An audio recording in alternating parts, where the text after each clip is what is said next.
Sifa na bariki sana. Kwa sababu muda hauturuhusu. Ninataka kuingia kwa neno. Kuna kitu kingine unaona kama tumesahau kabla, kwa sababu tukiingia hapo tunaenda mpaka mwisho. Kwa hivyo umenyamaza. Kama umenyamaza, nyamaze hivyo nimalize. Si sawa? Basi unajua watu wakiwa wanahudhuria harusi, naulizwa kuna muda mara 3, naambiwa kwamba kama hakuna nyamaze kimya milele. Haiweza sikwambie unyamaze kimya milele. Kwa sababu kuna wengine wanatokeanga baadaye na wako ongea wakati ule. Tuko mmoja. Ninataka kuongea kuhusu angano. Ndio hiyo nimesema kwamba uongee mapema, kwa sababu hiyo ni angano ambao kulinda angano lako. Kwa hivyo wakati ambao unalinda angano, nimechukua hii ni kama kitu kimoja.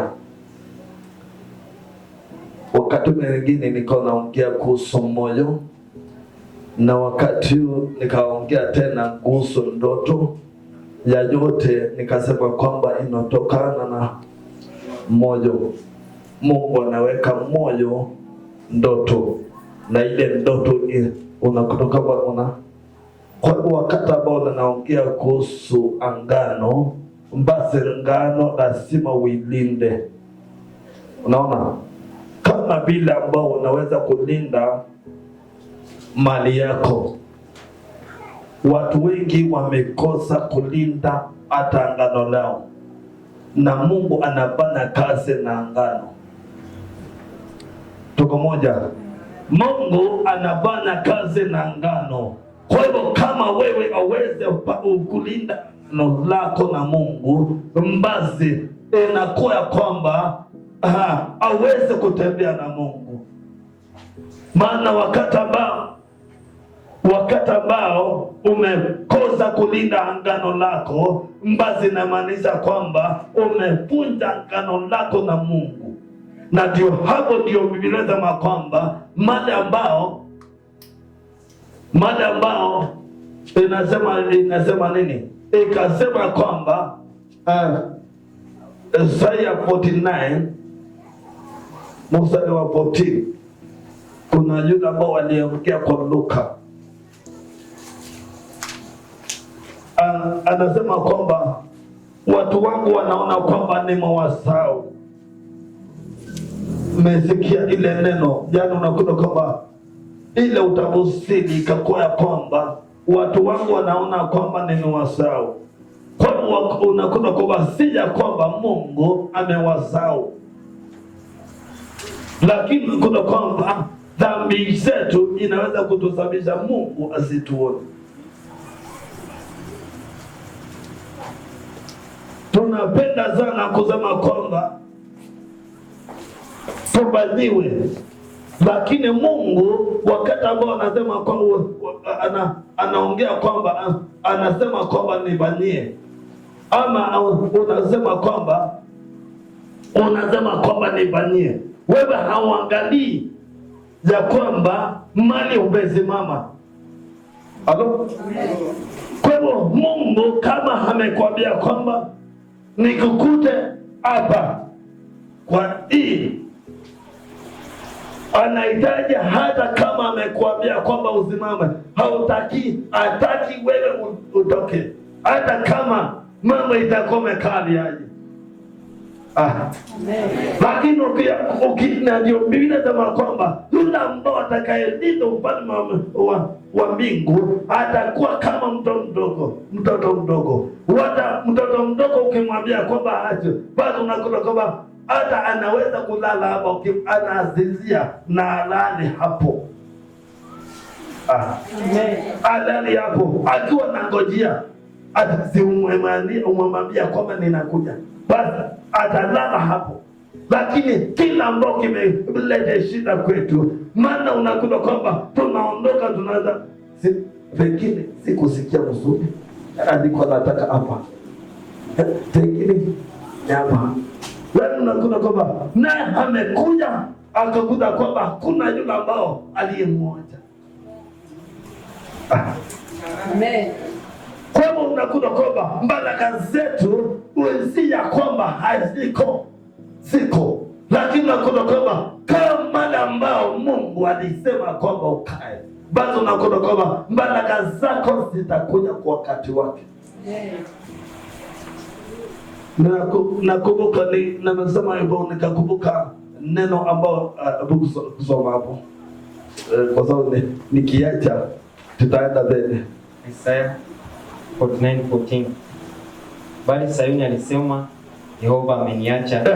Yehova ameniacha. Kweli Mungu anaweza kuacha Israeli. Hapo chini. Bwana amenisahau.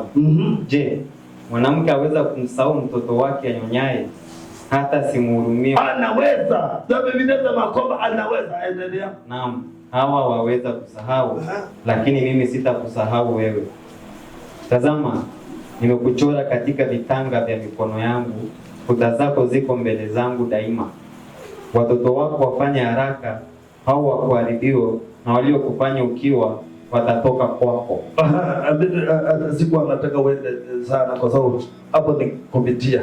Okay, kwa unakuta kwamba waje kuona kwamba kama umesaulika. Sijaanza ujumbe, sijaanza, lakini kila ambao nataka kuambia kwamba kuna mama ambao yaani unakuta kwamba angano lako, maana Mungu kama alikwambia kwamba simame mahali ambao uko, basi unakuta kwamba usizezee. Basi bila sema kwamba wana ambao unamngojea Mungu, zinangojea umalizie. Hakuna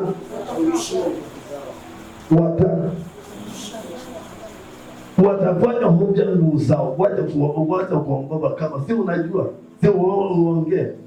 Okay, watafanya hoja nguvu zao, watavaa kama tai, watakimbia hawatatoka, au wale ambao wanamngojea. Kwa hiyo unakuta kwamba wale wakati ambao unakojea Mungu huwaja kuwa na mazoea mengine ya pili, maana wakati ambao unakuwa na mawazo mengine ya pili, ambazo unakuta kwamba adui anaingia. Halo, la swingi ni kwa naongea kuhusu usipatie shetani na basi.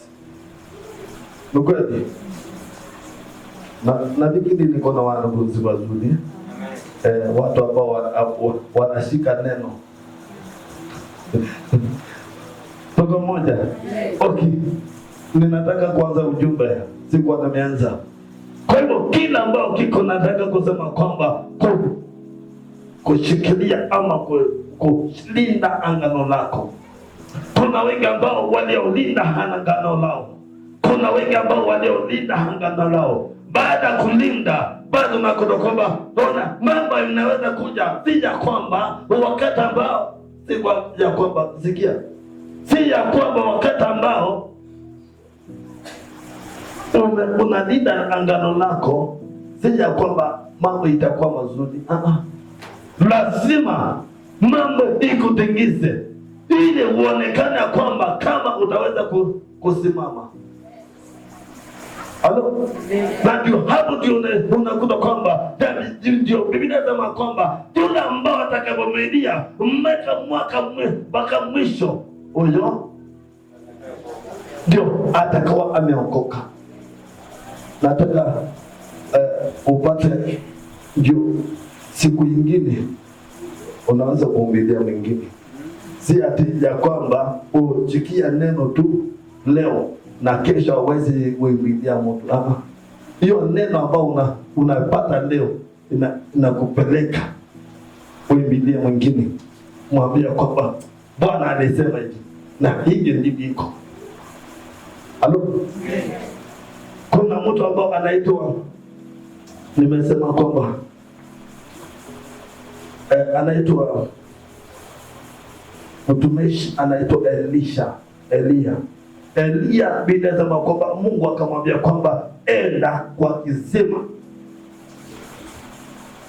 kwa miaka ile ambayo nitakupatia, na kaenda kwa kisima.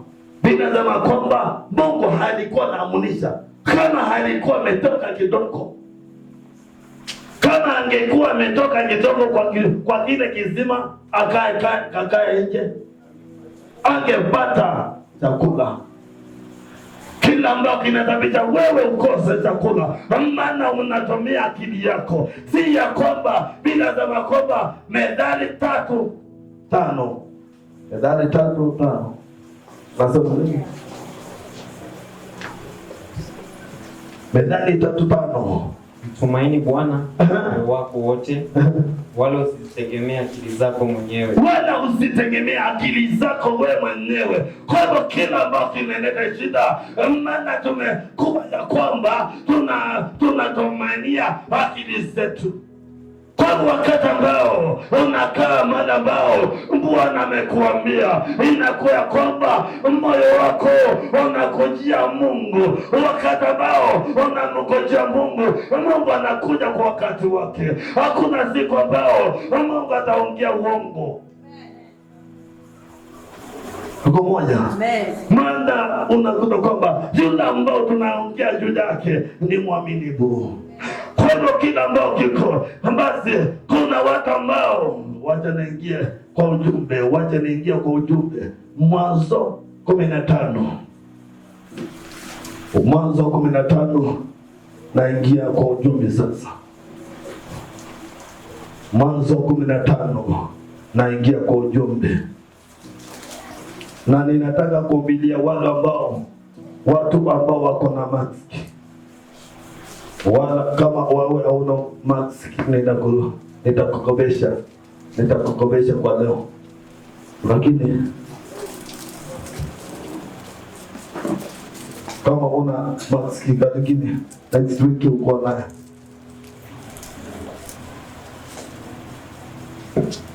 Genesis 15 kuanzia mstari wa kwanza. Baada ya mambo hayo, neno la Bwana likamjia Abrahamu katika njozi likinena, basi mambo hayo magani?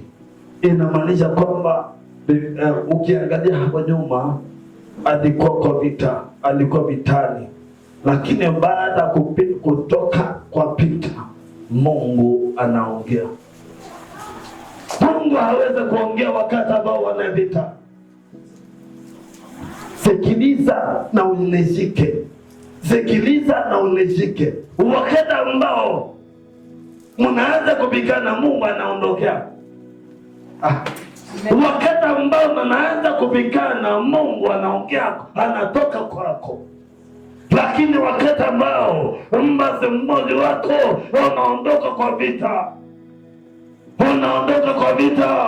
unakaa chini ya Mungu anaongea.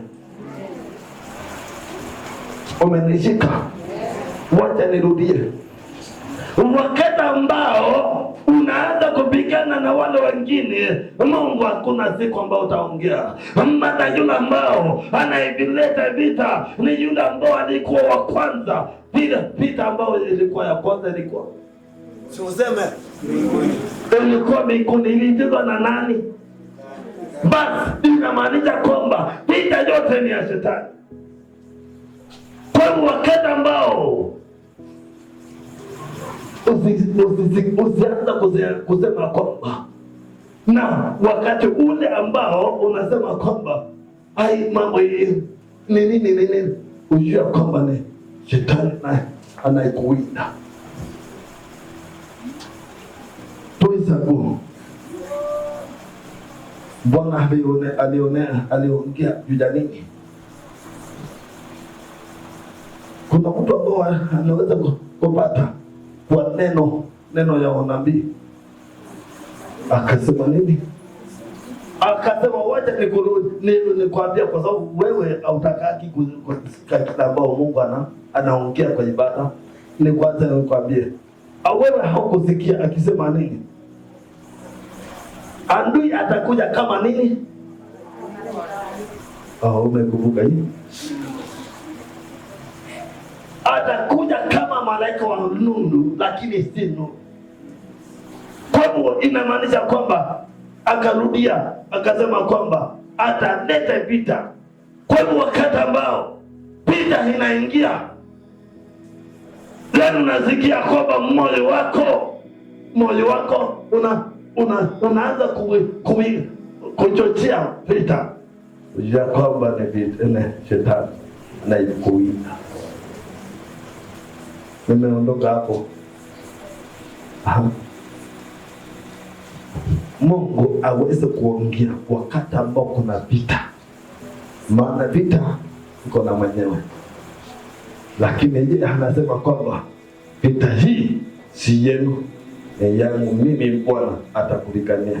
Okay, ndio hapo chini inasema nini? Hebu sawa, likinena, usiogope Abraham, mimi ni ngao yako na thawabu yako kubwa sana. Abrahamu akasema, Bwana Mungu, utanipa nini? Nami naenda zangu hali sina mtoto. Na atakaye miliki nyumba yangu ni huyu Eliezeri Dameski. Abrahamu akasema, tazama, huku nipo uzao, na mtu aliyezaliwa nyumbani mwangu ndiye mrithi wangu. Nalo neno la Bwana likanijia likinena, huyu hata kurithi, bali atakayetoka katika viuno vyako ndiye atakaye kurithi. Hebu simama hapo kidogo. Wacha kwa sababu ninasikia kama unaenda pole. Yaani Mungu anamwambia nini? Anamwambia kwamba wacha kuogopa. Maana unakuta kwamba anaweza kuwa kwamba kuna vita ambao inakuja kwake. Basi unakuta kwamba inamaanisha kwamba inamzuia kuendeta. Kuna vita ambao inakuja mbele yake, inamwambia kwamba wewe hawendi. Yaani unakuta kwamba imesimama inakwambia kwamba wewe hawendi, lakini Biblia inasema kwamba Mungu akaongea baada vita na ujue kwamba Mungu alimshidia, alimtia nguvu, maana yeye ndio alikuwa amemuita akamshidia. Maana unakuta kwamba kuna vita, maana Biblia inasema kwamba yeye Bwana ndio alimwambia kwamba Mwanzo 12 ndio akamwambia kwamba ondoka wewe uende katika nchi ila ambao. Kwa hivyo hapo katikati ndio akapatana na vita. Si ya kwamba hautapata vita njiani.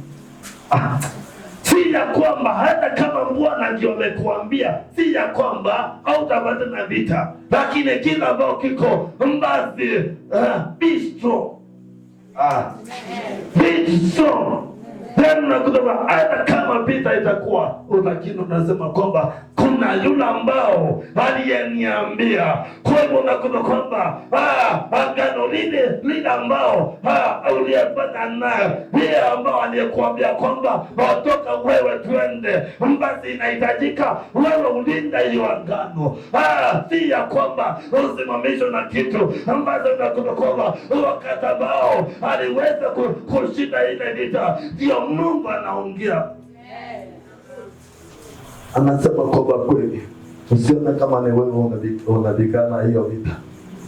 Ni mimi tu. Ni mimi nakusaidia. Ni mimi. Basa Kalo.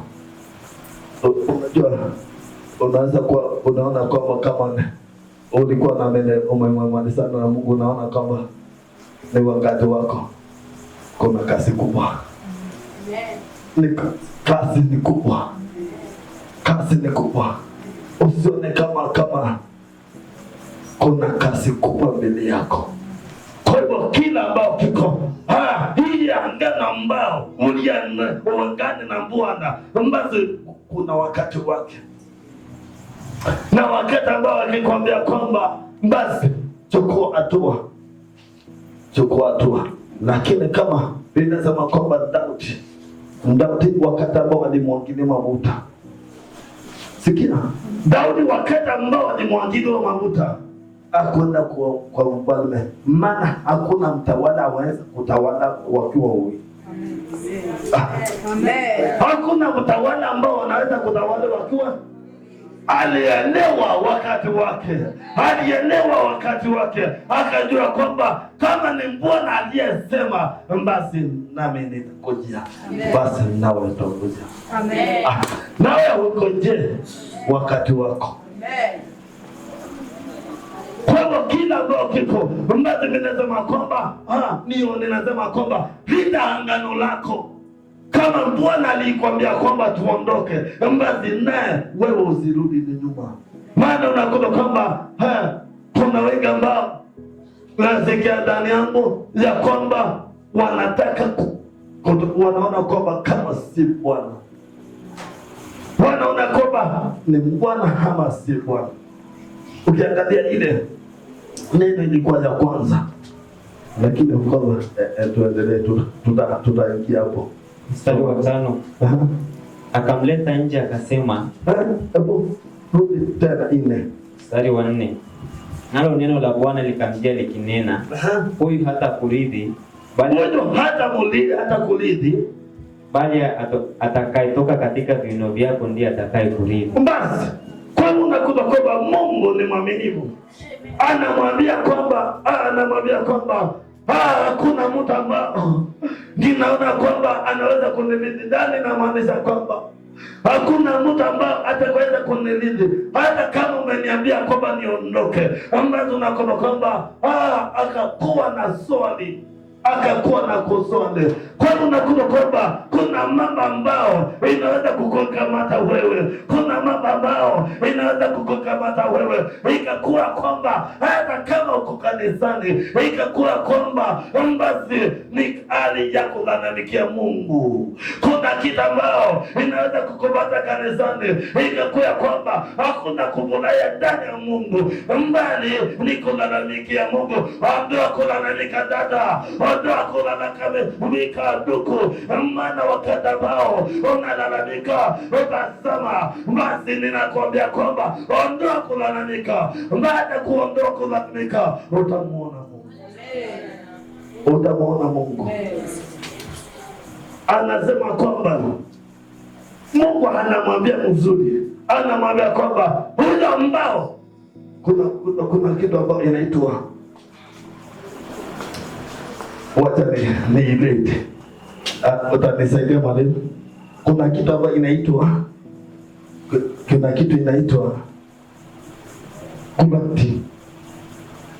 corrupting. Unaelewa? Okay. Kuna kitu ambayo inaitwa corrupting.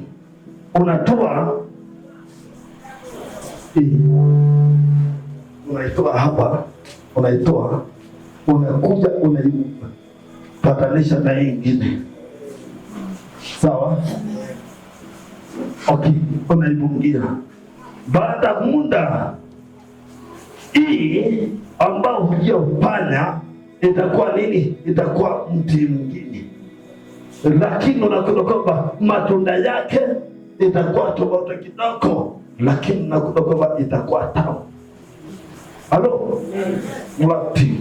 Kwa hivyo sasa sisi tumeshakulatiwa kwa Yesu. Maana sisi hatukuwa taifa ambao inaweza kupendwa. Sisi hatukuwa taifa ambao inaweza kupendwa, lakini unakuta kwamba tunaweza kupatanishwa na Yesu. Na ndio hapo ndio unasema kwamba kaa ndani yangu nami nitakaa ndani yako. Kwa hivyo unakuta kwamba basi wakati ambao huyo ambao anaitwa Abrahamu anasema kwamba maana alienda kuchukua mtoto ambao si wa agano. Alienda kachukua mtoto ambao ni wa useme ni wa nani? Mchakazi. Akwa mtoto wake wa agano, lakini akasema kwamba huyu ndio atakuwa nini? pengine huyo ndio atakuwa mwivi. Mungu anamwambia mzuri, wakamwambia kwamba wewe ndiye ambao atakayekuwa mlinzi wako, atakuwa anatoka kwa kiona chako.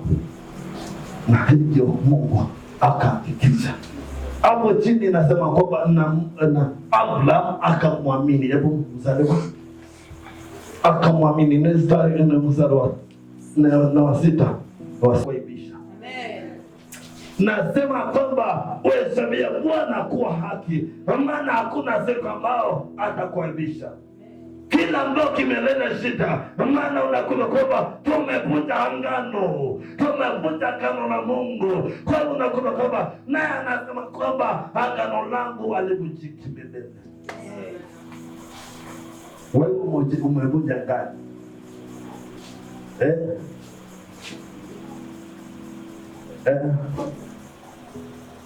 Unakuta kwamba ninaweza bana kama vile ambao tulifanya harusi, kamwambia kwamba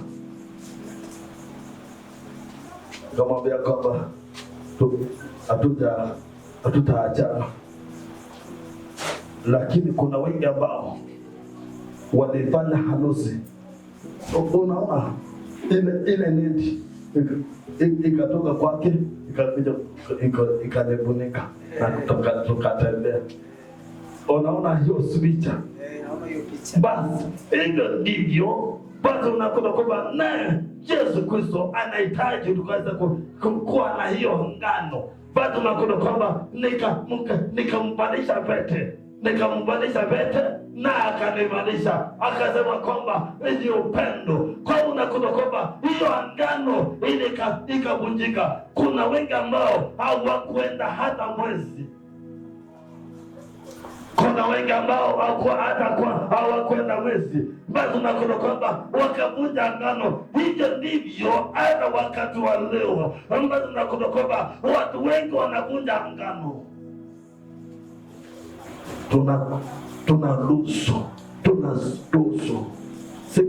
Tunaruhusu shetani kuingiza mkono kwa familia. Tunaruhusu shetani kuingiza mkono wakati ambao anaingiza kwa familia. Sikia, Bwana hafidha ananiambia, wakati ambao tunaruhusu shetani aingiza mkono wake kwa familia, basi ataharibu kila kitu. Si mtoto, si kazi, kila kitu, maana umepatia nafasi. Sasa nitasema nini? Kwa hiyo kila ambao kiko basi tumeshapatiana. Kuna wakati ambao wakati ambao nilikuwa mbele za Mungu, ambao tunakuta kwamba Bwana akaniambia kwamba nikaletwe kwetu.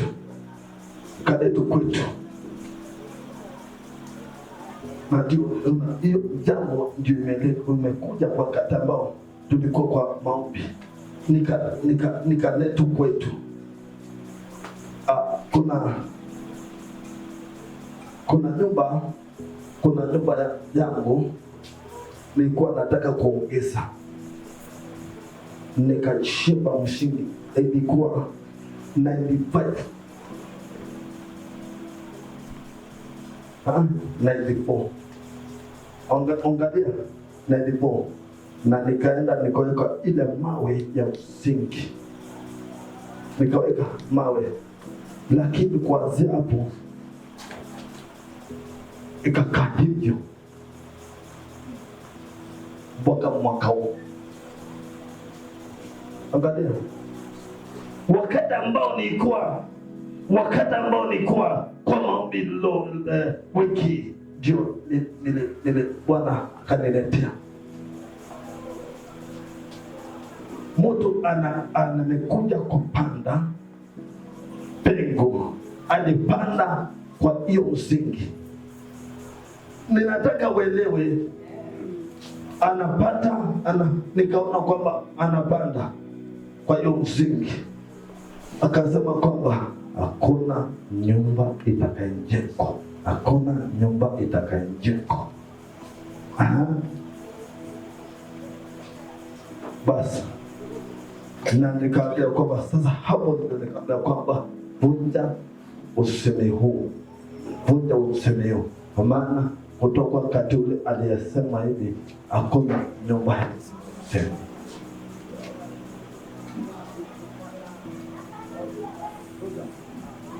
Unapata.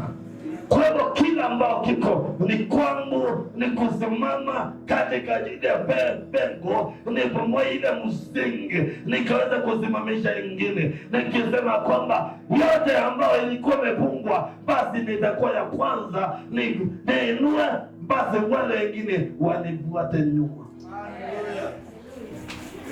Kwa hiyo unakuta kwamba nikasema kwamba basi nikaambia kwamba watu, nikaambia kwamba si kuomba tu, si kuomba tu, omba na ufunuo. Maana unakuta kwamba hiyo miaka yote, miaka 20 na kitu, miaka 20 na bila kuelewa kila ambacho kinafanya kazi, lakini nashukuru Mungu maana iko kwa neno. Hiyo iko kwa neno. Kwa nini?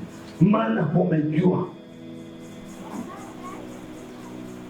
Kwa hivyo kila ambao kiko nasema kwamba niko mamua useme kuna weka bao, bado unakuta kwamba ile usema ambao waliosema kwako, kila ambao hao ndio nakasema kwamba siku ile nyingine kasema kwamba ni wewe Bwana amekuja kwa kweli.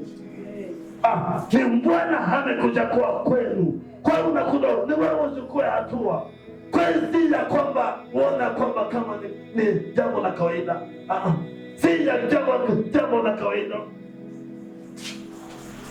Kuna mambo ambayo tunaona kwamba kama ni kawaida, lakini nakuta kwamba tutakopia tuko hapo. Basi kama vile ambao ujula ambao baba yake Abraham alikuwa inahitajika uchukua hatua. Mungu anasema kwamba mimi nitakuwa jua protector. Hebu soma, endelea hapo chini. Kuputa hiyo maangano ambao iliangano inasema kwamba hakuna kitu ambacho itatendeka. Inahitajika wewe ionekane. Ninasema kwamba lazima onekana kwako, maana kuna Mungu ambao anaishi mbinguni. Kuna Mungu ambao anaishi mbinguni. Kwa hiyo unakuta kwamba watu wanaweza kuongea, lakini kuna yule ambao anaishi mbinguni, basi anamruhusu aingie ndani yako, afanye kazi na wewe.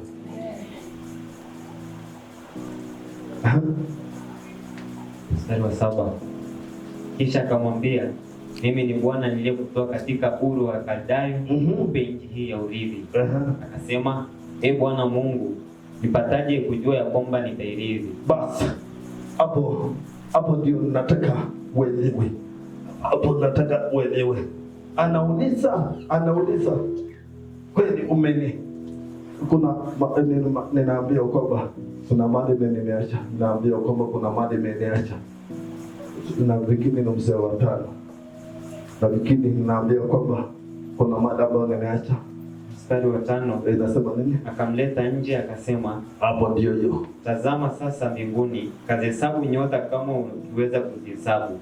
Akamwambia, ndivyo utakavyokuwa uzao wako. Basi kwa hiyo unakuta kwamba Mungu anataka kufuata neno lake. Maana anasikia, anatangaza mwisho akiwa. Kwa hivyo ndivyo anatangaza mwisho akiwa mwanzo. Anakuambia kwamba natazama. Kwa hivyo ndivyo iko. Kwa hivyo yeye ni Mungu anayetangaza mwisho akiwa mwanzo. Kwa hivyo huyo ambao anayetangaza mwisho, si uwezo kuishi na yeye. Anakuambia kila ambao anasema kwamba tazama anatumia macho na yote imetoka ndani. Kwa hivyo Mungu anamweka nini? Anaweka ndoto kwa moyo, inatokea kwa macho. Kwa hivyo kila ambao unaona basi unakuta kwamba ndicho Mungu anakupatia. Kama hauna kitu ambao unaona basi unakuta kwamba inamaanisha kwamba yes, inahitajika uone kitu, basi nakuambukizia uone kitu. Ninakuambia kwamba ona kitu wewe, ona kitu ndani yako, ona kitu dada, ona kitu ndugu. Ndoto hii lazima ikuwe ndani yako. Ndoto hii lazima ikuwe ndani yako. Hii ndoto ikikuwa ndani yako utakuwa na mimba. Hapo tumeingia hapo Mathayo ambao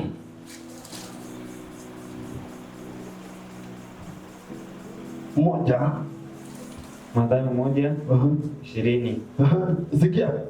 Sikia.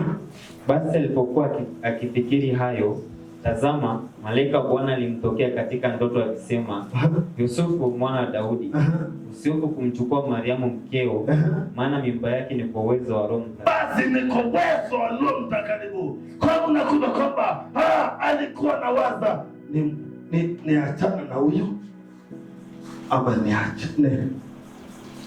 Na Biblia inasema kwamba ukiangalia hapo nyuma inasema kwamba alikuwa anataka kumwacha kwa siri. Umeona hapo? Na Yusufu mumewe, kwa vile alivyokuwa mtu wa haki, asitaki kumwaibisha. Maana alikuwa wa haki. Aliazimu kumwacha kwa siri. Aliazimu kumwacha kwa nini? Maana aliona kwamba lakini badaka akamnong'onezea.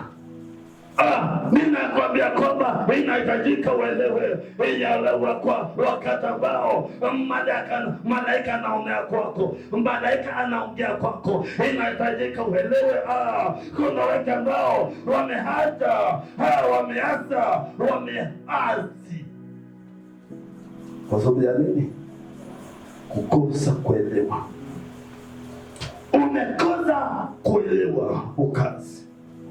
Wakati ambao malaika anaongea kwako, anakuambia kwamba usiogope. Anasema kwamba usiogope, maana niko uwezo.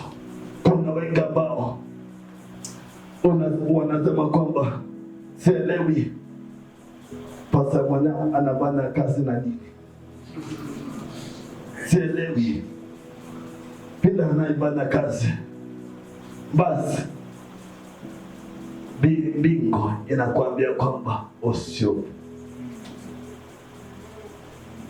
maana niko uwezo wa hii memba bado niko naye, lazima tabata mtoto. Hallelujah. Don't abort. Amen. Don't abort. Kuna wengine ambao wanakuzuia kuacha mchungaji kwa maana wamesikia kutoka nje.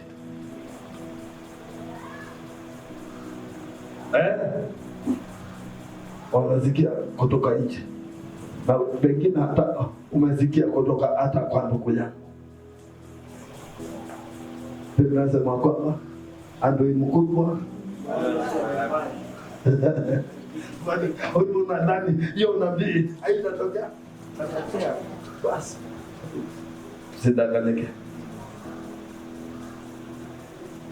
usidanganyike.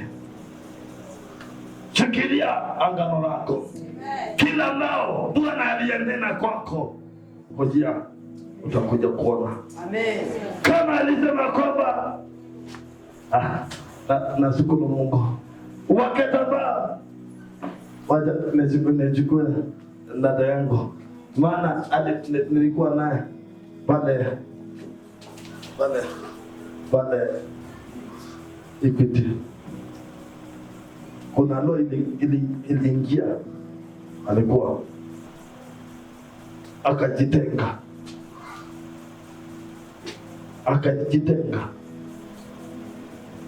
lakini wakati ambao kurudi alikuja kujika.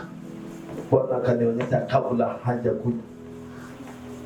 Wakati ambao alikuja nikamwambia kwamba iko hivi na hivi na hivi, akaambia uondoke sasa. Aondoke, kuna kitu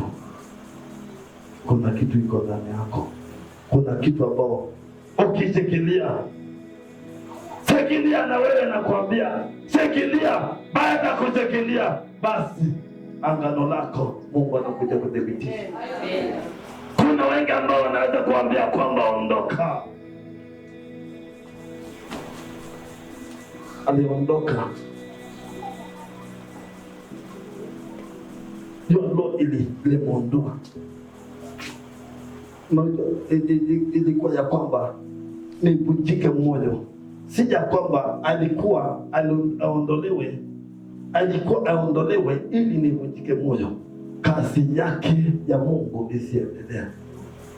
Maana unakuta kwamba ndio alikuwa wa kwanza.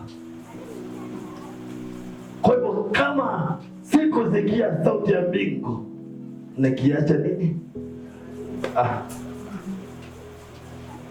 Lakini nashukuru Mungu kwa maana alienda na kurudi. Na wakati ambao kurudi kwake, Bwana alikuwa ameniambia vile ambao atakuja. Na wakati ambao alikuja, nikamwambia iko hivi na hivi na hivi. Akaniambia ni kweli. Na baada kumwambia, Bwana akaniambia kwamba nisimame naye. Mpaka wa leo amesimama. Kwa hivyo sikilia, usiondoke hapo. Kwa hivyo kuna wengi ambao ujua kwamba hata kama Mungu unakuta kwamba kuna kitu ambao nisema kwamba ukiona kitu imedelay, Mungu akikudelay kwa kukubania, ujua kwamba kuna kitu ambao Mungu, ukiona kwamba Mungu akikudelay kitu, inamaanisha kwamba akikupatia, anaona kwamba utaondoka kwake haraka. Na ndio Mungu akampatia nani? Abrahamu mwana wa ile hadi ambao alimwambia akiwa na miaka mingi, ili awapate kutembea na yeye. Mama, kwa hiyo unakuta kwamba kuna wengi ambao wakibatiwa, ukibatiwa ngali sahi, utakuwa na shughuli nyingi sana kuliko. Kwa hiyo lazima Mungu anajua, anaona mwisho akiwa. Lakini wewe unataka kubarikiwa haraka, uondoke kwa Mungu ama uangamie, yeye hataki uangamie. Biblia inasema kwamba kuna mada ambayo inasema kwamba utaenda basi. Kuna mada ambayo nimeeleza hapo chini. Kuna mada ambayo ninataka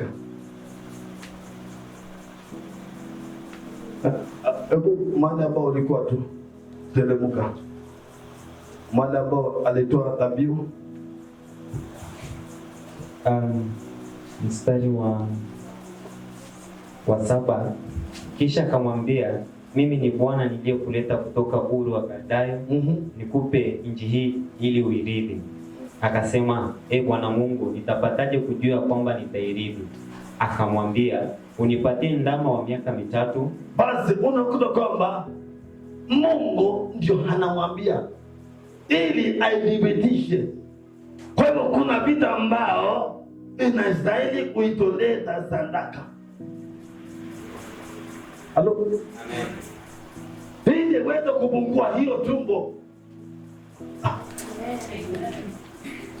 Sasa nitakwambiaje? Kwa sababu ninaona kwamba nimeongea kabla yangu ikaisha, msamiati yangu kama imeisha, ninasema hivi, wacha niongee. Kuna vitu ambao ukitaka uipungue tumbo yako, Mungu anamwambia kwamba ndio uelewe, nasikia, ndio uelewe kwamba nitakupatia. Akamwambia kwamba anaanza kumwambia unipatie ndama wa miaka 3, mke wa miaka 3, na kondoo mume wa miaka 3, na huwa na wananjiwa. Akampatia hao wote, akawapasua vipande viwili, akaweka kila kipande kuelekea mwenzake, ila ndege hakuwapasua. Hata tai walipotua juu ya mizoga. Ngoja.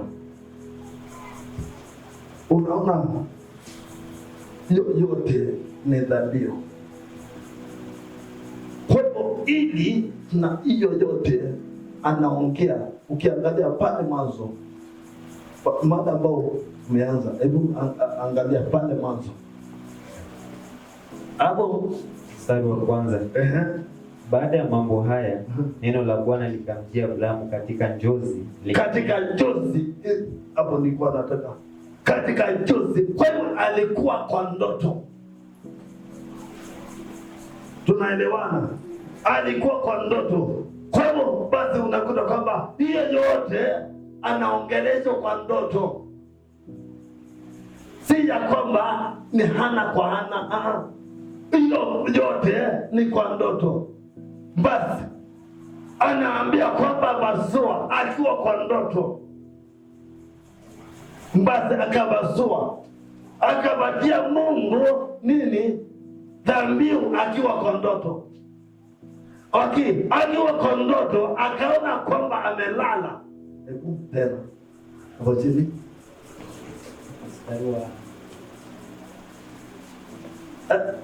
hapo upita hapo na malizia mwanzo hapo tu mada ambao ulimalizia mstari wa kwanza. Mstari wa 12. Najua basi, najua ni kweli hapo. Wacha niangalie 10 nasema nini? Nasema akampatia hao wote. Basi akampatia hao wote hapo Genesis 11 akawa 11. Hata tai walipotoa juu ya mizoga, Abrahamu akawafukuza. Basi kwa hivyo unakuta kwamba ndio alikuwa anataka hapo. Kwa hivyo wakati ambao ninaongea ya kwamba akiwa kwa ndoto, hiyo ni yote ni kwa ndoto, na akiwa kwa ndoto basi wakaona kwamba tai ndio hawa wanakula nini? Ile mzoga. Akawafukuza mpaka jioni. Naona si ya kwamba na ninaongea ya kwamba ako kwa ndoto, akaona kwamba akiwafukuza, basi akikilinda dhabihu yake. Inahitajika wewe ujue ya kwamba kulinda dhabihu yako.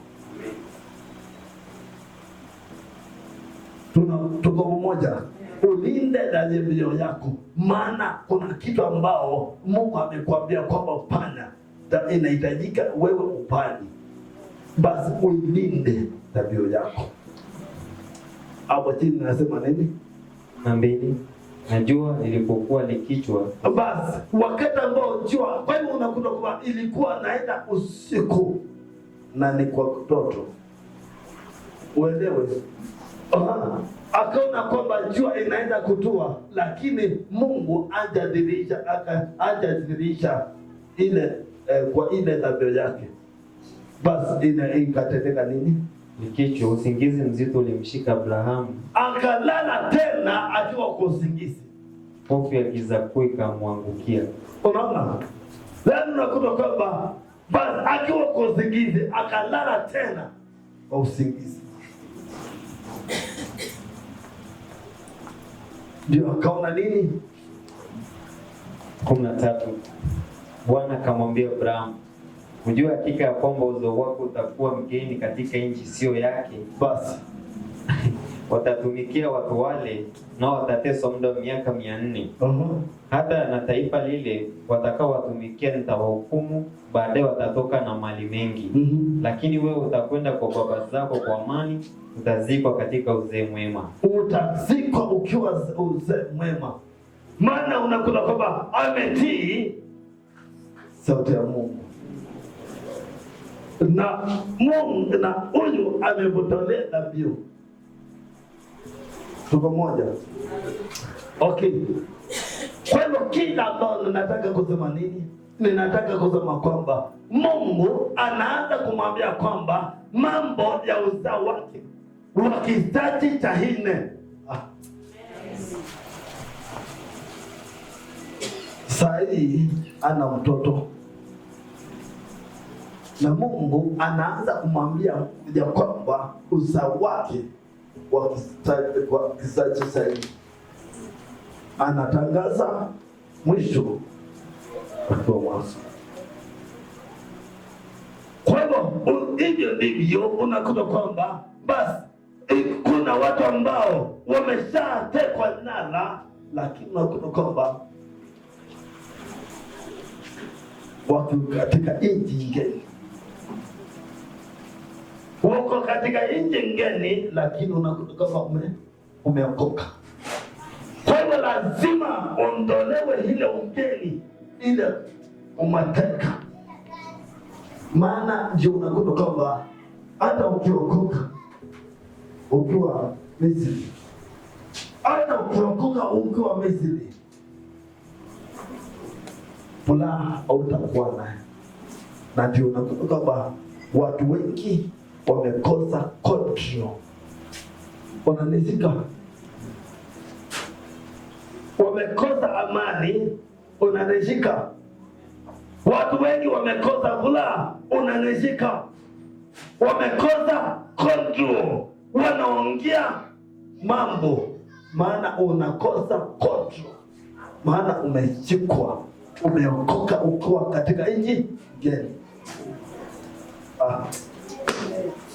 Anasema sikia, anasema nini hapo? Mungu anamwambia na kizazi cha 4 kitarudi hapa. Kitarudi hapa. Kwa hiyo unakuta kwamba wakati ambao unarudishwa katika nchi ya baba yako, nchi ya Kanaani, maana unakuta kwamba wakati ambao ukuja katika nchi ya baba yako ya Kanaani, utakuwa na nini? Na furaha. Na Yesu Kristo anasema kwamba ninyi ambao mnaosumbuka wenye kulemewa na mzigo mzito, njoni kwangu, nitawapa raha ya moyoni. Nitawapa raha ya moyoni. Kwa unakuta kwamba basi yeye ndio ako na raha ya moyoni. Yeye ndio ako na raha ya moyoni. Kama unakuta kwamba umetolewa katika nchi ya ugeni. Kwa hiyo unakuta kwamba kama wewe uko katika nchi ya ukweli, mbona unakuta kwamba hata kama utaokoka, lazima unakuta kwamba unaanza kusema kwamba huyu amenionea. Lazima ukuwe na upinzani ndani ya moyo wako. Lazima kuwe na roho ya chuki ndani yako. Kwa nini? Apasta anakuwa na duki kwamba baba, maana hako katika nchi ngeni. Ukielewa kwamba basi unaacha nini? Silaha. Unasema kwamba ninamtumainia Bwana, anaweza kuniweka ulinzi. Maana wewe umekombolewa. Ninaona kama ninaongea na watu ambao hawapati kila. Maana wewe umeshatekwa nyara.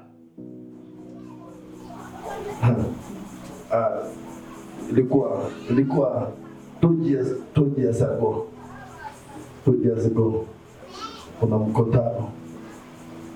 Kuna mkutano wa wachungaji ulikuwa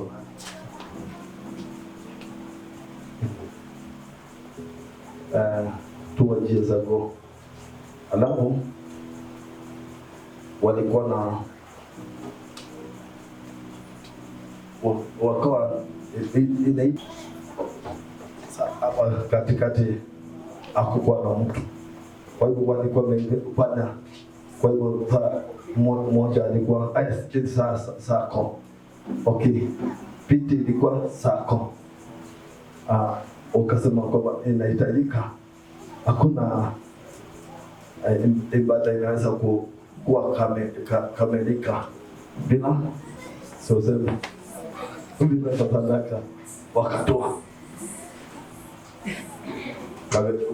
kwa kibaka kikapu kaletwa hapo maandiko. Baada kuletwa hapo wakaulizana, na kweli tumetoa hii sadaka, ni nani ataenda naye?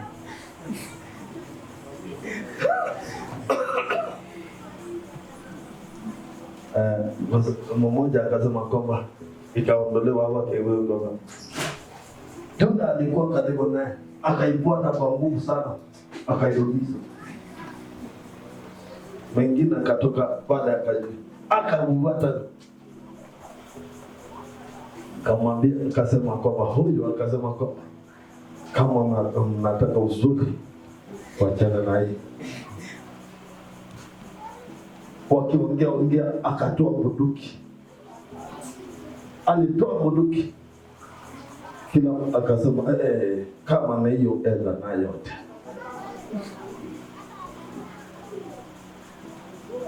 Kama mkutano iliishia hata hakuwa na maombi ya mwisho.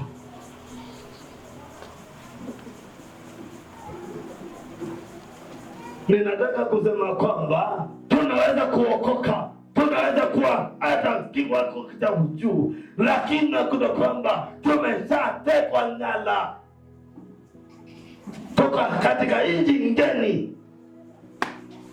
Unanisikia?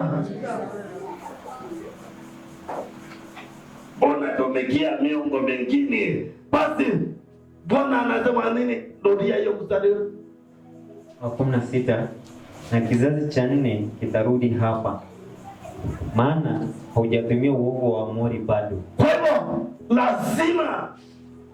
lazima urudishwe katika nchi. Huyo ambao anaitwa ndio unakuta kwamba tunaweza kuokoka, lakini ulafi iko.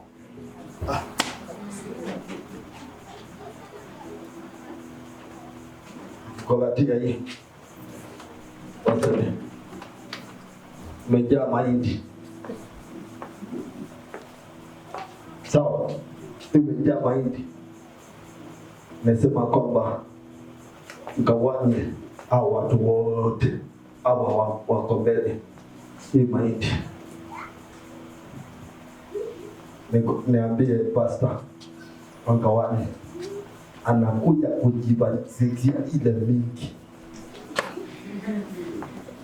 Iko hama haiko? Iko. Lo ya ulafi. Tuondoke kwayo, tumeshaokoka, lakini nakuta kwamba tumetekwa nyara, tukaeka katika nchi ngeni. Tuko pamoja? Kwa hivyo kila ambao kiko basi, Paulo akasema kwamba kama hauna kaa kama huna. Sio neno hiyo? Kama wewe hauna kaa kama.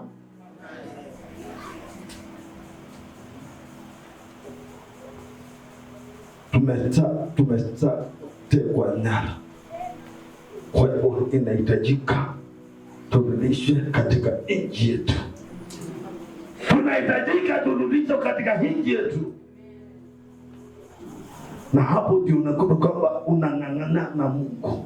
Tunang'ang'ana na Mungu, maana kizazi kile anasema kwamba kilazima kirudishwe, na wewe ndio utahusika kurudisha kizazi. Lakini kama wewe niko na roho ya ulafi, hawezi.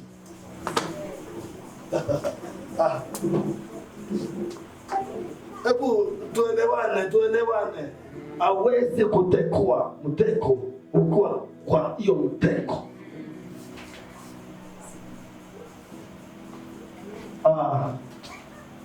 Hapa kumevungwa. Nilikuwa nataka kuna inaitwa kitelenge Kikuyu. Si mnajua? Sisi tutumie hii.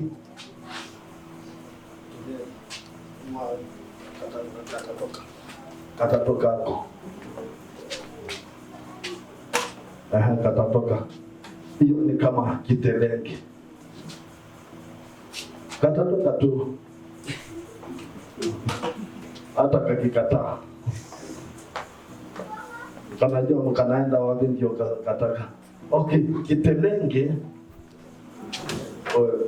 inakuwa hivi. Sawa. Ama niwekee pale chini mahali ambao unaona wote wanaona. Inakaa kama hii. Nipatie hiyo simu yako. Patie simu yako kidogo. Weka hapo chini. Iweke chini hapo. Kitengelenge iko. Unakuta kwamba hiyo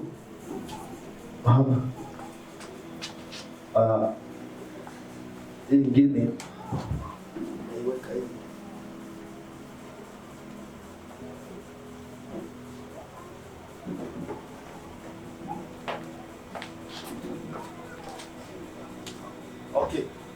Kwa hiyo unakuta kwamba nikateke kameingia, kameenda kukula chakula. Baada ya kukula ile chakula, basi unakuta kwamba akajua kwamba wacha tu kama. Kwa hiyo kandege kako ndani, kanatafuta mwana ambao kanaweza utokeaka. Hivyo ndivyo tunashikwa, tumewekwa kwa hiyo kitelenge. Basi unakuta kwamba unagoka baadaye, umekula ile ambayo ilikuwa ndani, hakuna kutoka. Basi Shetani anasema kwamba wewe kama unataka kunitumikia, ndio ninaweza kukuachilia. Ndio unakuta kwamba umewekwa hapo mpaka unakuta kwamba kila ambao ulikuwa naye kinaisha. Unaanza kutembea mkutubu. Unasema kwamba hapana, sitatembea mkutubu. Kwa hivyo wacha niangane na yeye. Unavunja agano lako na Mungu, uangane na Shetani, anakubungulia. Basi baada ya kukubungulia, ukienda hivi anakuweka kamba. Usiwe kutoka hapa. Ukienda hivi anaenda hivi, ukienda hivi leo unakuta kwamba hakuna anakuwekea limit. Hakuna mada ambao unaweza kuenenda, maana unakuta kwamba umeko katika ile kitengeleke yake. Hivyo ndivyo watu wamekuwa. Tumeokoka, lakini unakuta kwamba tunaambia kwamba pana unatukana ile ulimi, unatukana kila siku. Unakuta kwamba tunasema kwamba kiongozi anasema kwamba tuanze na kujitakasa. Tunajitakasa mpaka lini? Mpaka Yesu arudi, na Yesu anataka tuendelee. Kiongozi, ondoa hiyo ya kujitakasa. Kama mtu hawezi kujitakasa mapema, ondoa hiyo. Halo, tunataka kwenda mbele. Hawezi kujitakasa uko mbele ya Mungu. Nilisema siku ile nyingine, au kusikia wewe? Soma hiyo maandiko. Au kusikia hiyo maandiko ni Yesu Kristo akifunza watumishi wake. Mathayo 6:9. Sikia. Basi ninyi salini hivi: Baba yetu uliye mbinguni, jina lako litukuzwe. Jina lako litukuzwe. Ondoa kujitakasa.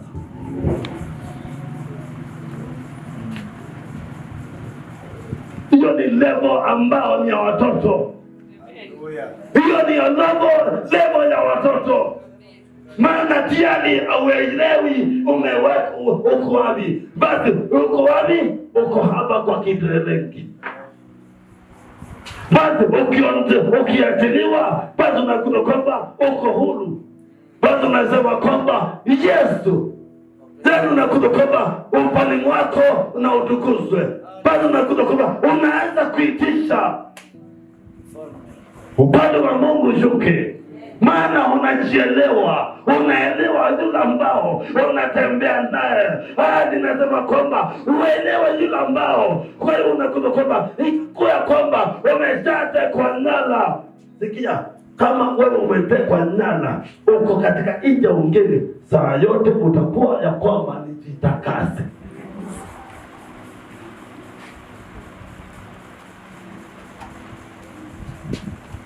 Tunaelewana? Kuna wakati ambao nilikuwa, wacha nikwambie, wakati ambao nilikuwa mgeni wa wokovu, nilikuwa nadhani ya kwamba mtu hawezi kuishi bila kudanganya. Na ndio hiyo level. Saa yote kujitakasa. Unaelewa? Ikakuwa ya kwamba nikasema kwa sababu kwa nini? Maana unakuta kwamba gari ikikuja ninakuja naambia mwenyewe material ninataka anasema kwamba asimamie material. Mimi ni kazi yangu ni deba. Kwa hiyo material ilikuwa mimi ninamhesabia. Si tunaenda naye. Sikia, tunaenda naye mpaka kwa mwindi. Naenda naambia mwindi, namfungia macho. Si wewe unawanaka hivyo tu. Waje kujibana hadi hapo. Zade ilikuwa halafu zakani. Unafungia mwindi nini? Jojo. Tuna kupika hapa mwindi, ninajibana kuna kitu na ambao inaingia. Nimesaulika. Narudia pesa yangu. Lakini nilikuwa kwa ngati ninasikia nimeokomeka. Na itakuwa ni pesa kidogo sana. Kwa sababu kwenda town tena mara mbili. Na nimekuja kwa kasi.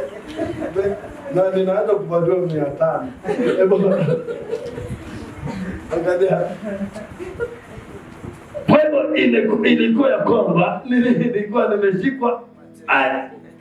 Nilikuwa nimeokoka, lakini ilikuwa nchi ngeni. Mpaka siku ingine Mungu akaniongelesha, nikamwambia kwamba nasema kwamba hii sitawana. Nisimama peke yangu nikaangalia ile pesa imeenda kwa fare tu na kasoda. Nikaona kama hii ni upuzi. Nikasema kwamba hii sitabaki. Kamwambia kwamba basi kama ni enda ukalete. Si unajua nduga, enda ukalete. Basi Mungu alikuwa anataka kunichonga. Kwa hivyo nitoka katika nchi ya geni. Nikaona nibabana hivyo, nikasema kwamba sitaongea uongo tena, sitadanganya tena. Nikaona kwamba nimeenda wiki moja. Nikaona kwamba nikamwambia kwamba ninasikia kama nimeokoka. Nimekelea mkono, ninasikia kama nimeokoka. Nikaenda wiki ingine bila kudanganya, nikaenda mwezi, nikamwambia kwamba nimeokoka. Nikamwambia kwamba nimeokoka. Kwa hivyo unaweza kuokoka kwa mdomo. Unaweza kuokoka kwa mdomo, lakini mbingu haikujui.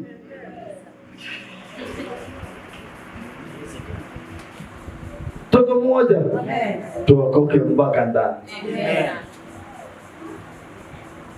Kuna mtu ambaye anapata kitu, ndio Mungu akamwambia kwamba basi utazikwa kwa uzee mzuri. Biblia inasema kwamba kuna mahali ambao ikaniambia kwamba akaambia kwamba utashinda miaka. Kuna Biblia yangu inasema kwamba utashinda miaka. Maana umenifurahisha. Wakati ambao utaondoa vitu vingine, unakuta kwamba na tunatakiwa hapo tu. Vitu ni kama unatuonanga, lakini inakuwa kama hautuoni. Tumaini naingia ndani na maindi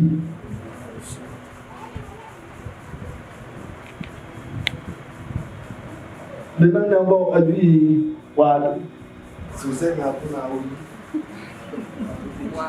wadu tu.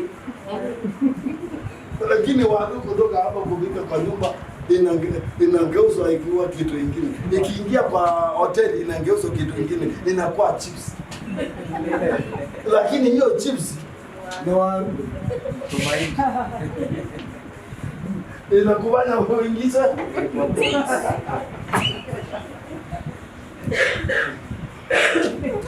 unaingia unakula kwamba hauwezi kujitoa hapo. Wadu ila ambao unaweza kutoa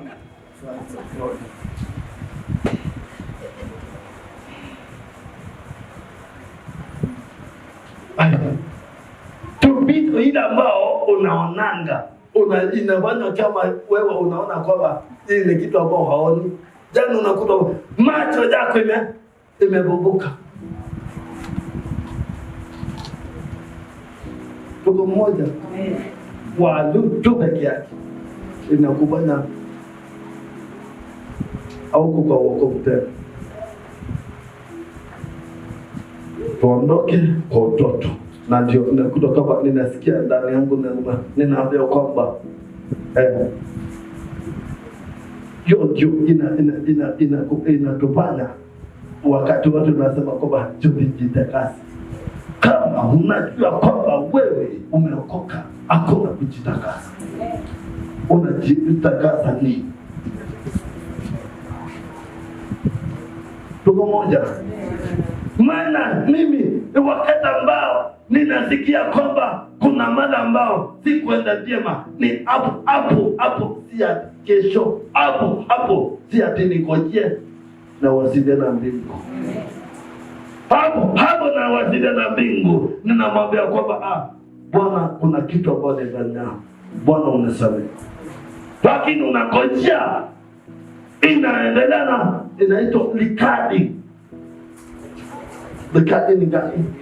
Kujidunia. Yaani unakuta kwamba umefanya hii leo, yaani unakuta tunatoka hapa siku ya leo ambao umesikia hiyo neno, basi baada ya kusikia ile neno, basi unakuta kwamba unajitakasa, unasema kwamba kweli nimeokoka. Lakini kesho, basi unakuta kwamba kesho kutwa, wiki mzima unakuta kwamba unakuta kwamba ni kama kamulima kadambi. Hata mkisema kwamba tukianza kutusema kwamba ndio unakuta wakiongoza anasema kwamba jitakaseni,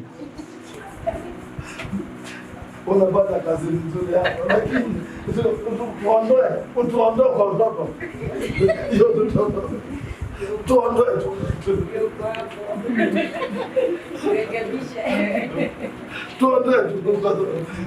ukubali tu, tuondoe, maana tuna shida hapo.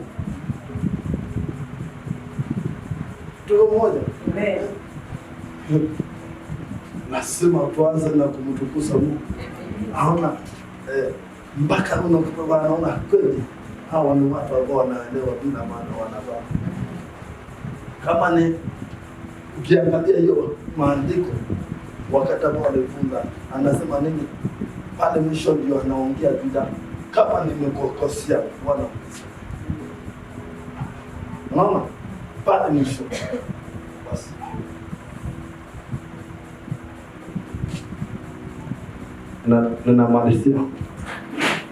namalizia kuna wengi ambao na hapo ndio unakuta kwamba huyu ambao anaitwa Yusufu alisema kwamba hata sikia, alisema kwamba bibi yake wakati ambao watakaondoka Misri, kwa maana alikuwa anajua kwamba watatoka warudi Kanani, maana Kanani ilikuwa nchi ya baba yake. Na Yakobo wakati ambao alikufa alipelekwa Kanani. Okay, Yusufu akasema nini? Akasema kwamba wakati ambao nitakayekufa mibumba yangu isizikwe hapa, nipelekwe. Biblia inasema kwamba hata wakati ambao walikuwa wanaondoka kwenda Kanani walikuwa na mifupa ya Yusufu. Kataa kobia katika nchi ngeni. Amen. Tunakataa, na ndio unakuta kwamba tunaona kwamba mtu mmoja akipuka Mungu akimbariki, kila mmoja anaanza kuona kwamba kama ameumbuto miungu mingine, maana yani hakuna kitu kingine watu wanawalijua, maana wako katika nchi gani. Lakini wewe ukikuwa katika nchi ya Kanaani utasema kwamba aletwe katika nchi yako.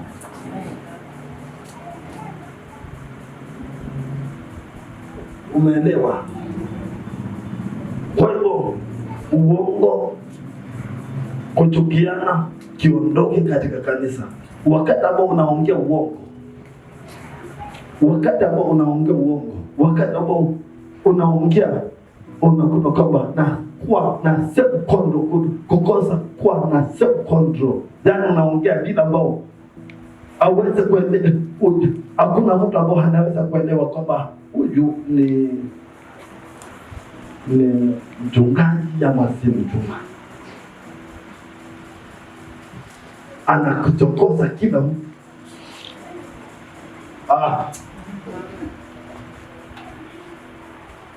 Anachokoza kila mtu, si wa mama, si wasichana.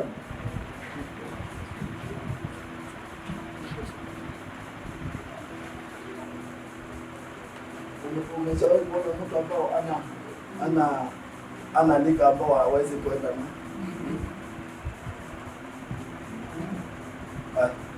wako huyo kwanza ni mtu ambao ni mzee, lakini yule ambao anatembea naye hata si mtoto wake. Na unakuta wanapika sidori kama mtoto.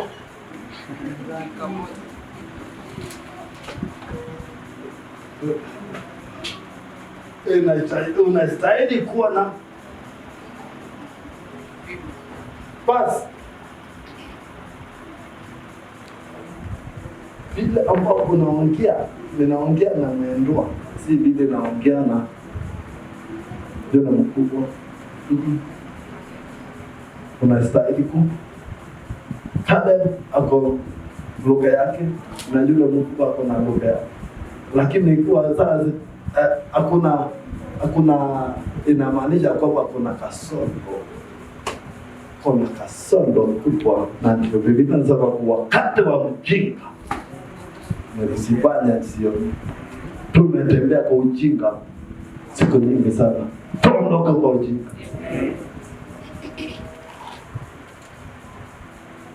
Wakati ambao nilisema kwamba nilienda mwaka nikasikia nimezoea kukosa, mtu akinidanganya nilikuwa namuonea mbali sana. Hata ukiwa na ukiwa nakuja kudangana ninakuona mapema sana. Ukiniambia kwamba ninataka unipatie, ninaweza nitakupatia ili uniondokee, lakini najua kwamba kesho hautarudi kwangu.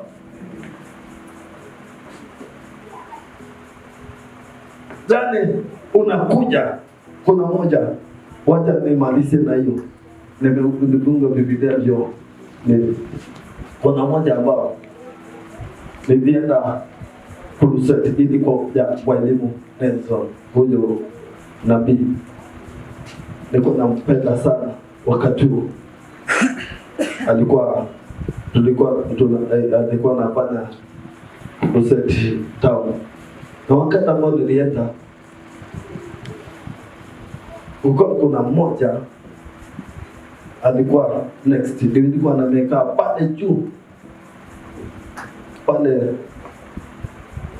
Kuna mtu alikuwa anakaa next, tunashangilia vile ambao nimekuja.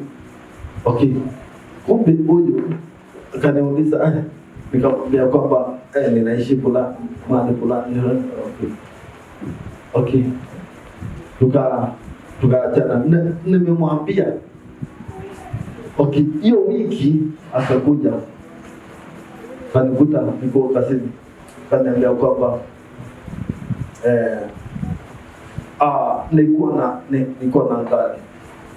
Akaniambia kwamba nilikuwa na ngari na hiyo ngari imeishia petroli Waithaka, na nilikuwa nataka unipatie 500. 500 ilikuwa mingi wakati huo. Ilikuwa kama 500 ilikuwa mingi. Moyo wangu ukaniambia kwamba huyu anakudanganya. Nikaita kijana wa kazi, kamwambia, hebu kuja ende na huyu mwanobea petroli, mwende waangalie kama ngale uhakikisha kwamba imekuguruma. Wakati ambao alikuja akapika mali niko kijana, moyo wangu kaniambia kwamba usitumane, enda wewe mwenyewe. Kamwambia, wacha, mimi sina kazi, mimi nilikuwa nasi. Nikamwambia kwamba rudi kazi, wacha nimpeleke. Nikachukua petroli kwa pale senda tu. Tukaenda. Tulemuka hapa. Kaniambia, si unipatie hiyo pesa? Nikamwambia hapana, si umeniambia ni Petro, si tuende. Akaniambia kwamba lakini okay, tukaenda kuchukua Petro. Ilikuwa kibuyu moja ilikuwa 500 kibuyu. Kwa hivyo unaona kwamba ilikuwa ni wakati wao ilikuwa wewe kibuyu moja ilikuwa 250. Nikamwambia hii nyingine nitakupatia tukigudumisha ndani. Tukaingia kwa matatu. Kuingia kwa matatu, anataka kukaa kwa karibu na mlango. Nikamwambia pana, songa huko mwisho. Mimi nikakaa kwa mlango na kibuyu. Sasa nikaona kwamba anataka kupita. Nikamwambia wewe, nikatoa macho. Nikamwambia umeniambia, yani nikatoa sauti sasa, hata wale wengine wakasikia. Nikamwambia sisi umeniambia nimetuoni na twende. Tukafika kwa Ithaka. Nikamwambia si umeniambia kwamba naina gari na ina Mercedes, si kwani Opolo iko wapi? Hapa kuna gari ya ina. Akaniambia bwana kama kwako au wale. Okay, nikamwambia twende. Iko wapi? Iko baby. Okay. Tukifika baby, nikamwambia kwamba sioni gari aina ya Polo hapa. Akaniambia kwamba tutoke. Nikamshika nguo.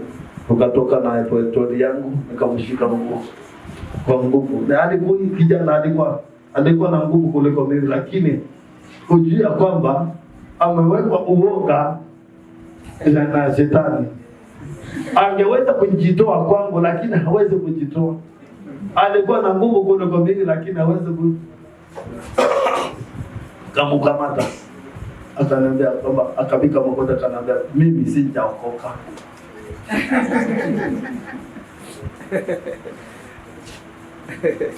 Nikamuuliza labda umenifanya hiyo yote? Akaniambia kwamba kweli mimi sijaokoka. Nikamwambia kwamba basi.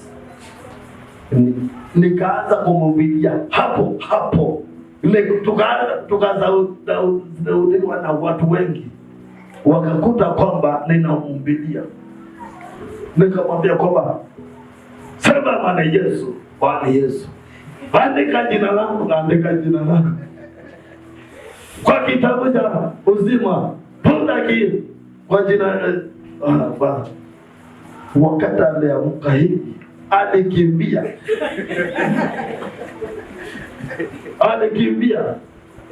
Kwa hivyo unakuta kwamba uongo unaweza kufanya wewe.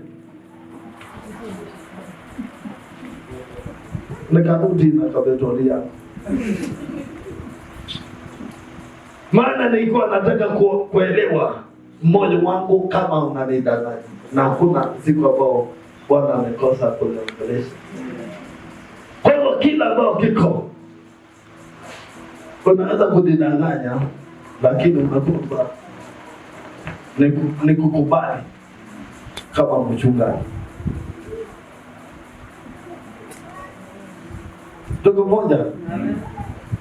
Unakuja unaniambia kila bao yote nina Bwana ananiambia kwamba hiyo ni uongo. Lakini nakukubali. Kwa nini? Maana sitaki kukukonga kichwa. Nataka kukulazimisha nikwambia kwamba lakini siku nyingine tunaelewa. Kwa hivyo tuondoe uongo. Inaweza kutoweka mbali. Naweza kufika mbinguni. Na kuna kutoka kwa Mungu alimwambia kwamba watu wako watatekwa nyara. Kwa hivyo watu wake wanatekwa nyara. Na wewe unaweza wameshatekwa nyara. Unasikia? Miaka 400. Lakini wakati ambao mtu mmoja analuka anakuja kwa furaha ya Bwana, mnaanza kusema maana tayari wewe uko katika nchi ngeni. Unaona kwamba hii haistahili. Tuko moja, si tusimame. Kwa hivyo linda agano lako, linda agano lako. Ninasikia kama nimeongea kitu. Kwa hivyo unakuta kwamba unaweza kuwa tunaweza kuwa tumeokoka lakini unakuta kwamba katika ile hali tuko, unakuta kwamba hatubariki. Tunaanza kuona kwamba kama Mungu si mwaminifu. Mungu ni mwaminifu. Kila ambao kiko tumeshatekwa nalo, hata kama tuko tunaona kwamba kama tunahitajika tuvuke tuende ngambo ile nyingine. Na unakuta kwamba ninaambia kwamba Yakobo aling'ang'ana na malaika ndio akambadilishia jina. Amen. Na akamwambia kwamba sikia, bila alimwambia unaweza kukumbuka? Akamwambia nini? Au utaitwa Yakobo tena. Kuitwa Yakobo ni kuitwa mnyang'anyi. Koni mani. Koni mani kweli. Umekita koni wengi. Umejaa koni wengi mpaka baba yako. Unaona hata baba yake anakoni, baba yake anakoni, hata ni anko.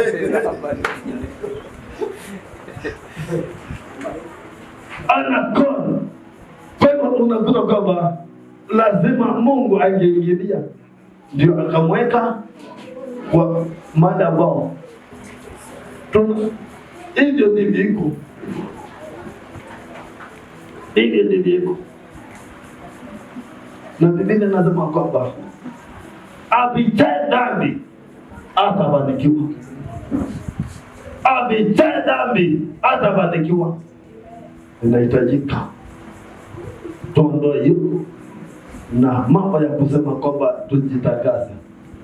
Tutaondoka, tunaingia level nyingine. Haleluya. Tunaingia level nyingine. Toka pamoja. Tuingie level nyingine. Tuingie, tunakataa hiyo. Unakataa. Ndio unakuta kwamba Mungu anakuwa pamoja nasi. Wakati ambao unakuta kwamba unasema kwamba kama bila ambao wakati ambao mtu ambao ametekwa nyara, sikia, mtu ambao akitekwa nyara kwa mawazo, hakuna kitu ambao anaona kiwa kizuri. Mungu akasema kwamba wana wa Israeli watumwe katika nchi, waende kwa Babelesi. Ni wawili wao walilete ripoti ambao ilifurahisha Mungu.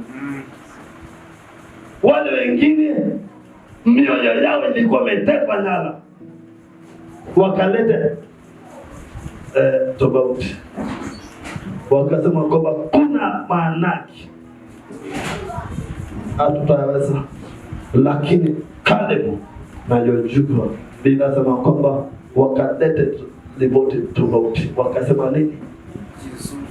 Yule ambao alituahidi ako na uwezo kutupigania. Amen. Kwa hivyo yule ambao walie kuokoa ako na uwezo kukupigania kila vita.